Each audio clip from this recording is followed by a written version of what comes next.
சின்ன மருமகள் அடுத்த வார எபிசோட்ல பார்த்தீங்க அப்படின்னா, சேதுபதியோட சித்தி வந்து வெளிய வந்து கொட்டாயில வந்து அவங்க செஞ்ச தப்புக்காக அங்க தான் தங்கியிருப்பாங்க. அவங்கள பார்த்து வந்து தமிழ்செல்வி பேச போவாங்க. அவங்களோட பையன் போஸ் பார்த்தீங்க அப்படின்னா, திரும்ப வீட்டுக்கு வந்திருப்பாங்க. அத பார்த்த உடனே தமிழ்செல்வி அவங்க கிட்ட பேச போவாங்க. "என்ன போஸ் வந்திருக்கான், இங்க வரக்கூடாதுன்னு சொல்லியும் எதுக்கு அவன் இங்க வந்திருக்கான்னு?" சொல்லிட்டு கேட்பாங்க. "அம்மாச்சி இறந்தா எந்த பேரன் தான் வராம இருப்பான். அதனால தான் அவனும் வந்தான்." அப்படின்னு சொல்லிட்டு அவங்க அம்மாவும் சொல்றாங்க. "நான் தான் இங்க வரக்கூடாதுன்னு சொல்லியிருக்கேன்ல. அதான் அம்மாச்சி வந்து இறக்கல, எல்லா உண்மையும் தெரிஞ்சிருச்சுல. அப்புறம் எதுக்கு இன்னும் இருக்கான்? அவன கிளம்ப சொல்லுங்க." அப்படிங்கிறாங்க. உடனே பார்த்தீங்க அப்படின்னா, "அவன் இந்த வீட்ல இருந்தா என்ன? ஒரேடியா அவன என்ன ஒதுக்க பார்க்குறியா?" அப்படின்னு சொல்லிட்டு தமிழ்ச்செல்விய பார்த்து சேதுபதியோட சித்தி கேட்குறாங்க. அதுக்கு வந்து தமிழ்ச்செல்வி பதில் சொல்றாங்க.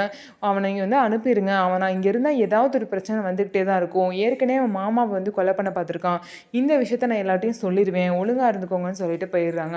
உடனே வந்து சரி நான் அவன காலையில சொல்லிடுறேன்னு சொல்லி அவங்க அத்தையும் வந்து வாக்கு குடுக்குறாங்க. சரி இதுக்கப்புறம் பார்த்தீங்க அப்படின்னா, போஸோட அம்மா வந்து போஸ் கிட்ட போயிட்டு, இந்த மாரி "நீங்க இருந்து கிளம்பி வெளியூர் போயிருங்கிறாங்க." "என்னம்மா வெளியூர் போ, வெளியூர் போன்னு சொல்லிட்டு என்ன அனுப்புறதிலே இருக்கீங்க. நீ தான் வீட்ல பேசணும். நீ எப்படியாவது பெரியப்பா கிட்ட பேசி, இந்த மாரி போஸையும் மலரையும் சேர்ந்து வாழ வைக்கலாம். அவங்க 2 பேரும் சேர்ந்து வாழ ஒரு குழந்தை வந்துச்சு அப்படின்னா, எல்லாமே மாறிரும்." அப்படின்னு சொல்லிட்டு, "நீ தாம்மா பேசி சம்மதிக்க வச்சு என்னை வீட்ல இருக்க வைக்கணும். ஏதாவது பண்ணுன்னு" சொல்லிட்டு போஸும் அவங்க அம்மா கிட்ட ஐடியா குடுக்குறாங்க. ஸோ இதுக்கப்புறம் என்ன ஆகப்போது? ராஜாங்க வந்து இந்த வீட்ல வந்து போஸ இருக்க விடுவாங்களா? அப்படியே இருக்க விட்டாலும், இந்த மாரி கண்டிப்பா தமிழ்ச்செல்வி வந்து ஏதாவது ஒண்ணு பண்ணி, போஸ வந்து இந்த வீட்ட விட்டு அனுப்ப தான் பார்க்க போறாங்க. ஏன்னா, போஸ் வந்து ரொம்பவே தப்பு பண்ணியிருக்காரு. இன்னமும் அவர் திருந்தவே இல்ல. ஸோ என்ன நடக்க போகுது அப்படிங்கிறத நம்ம வெயிட் பண்ணி பார்க்கலாம். ஸோ நம்ம வீடியோ உங்களுக்கு பிடிச்சிருந்தா நம்ம வீடியோவ லைக் பண்ணிக்கோங்க. மறக்காம நம்மளோட சேனல சப்ஸ்கிரைப் அண்ட் ஹைப் பண்ணிட்டு பாருங்க.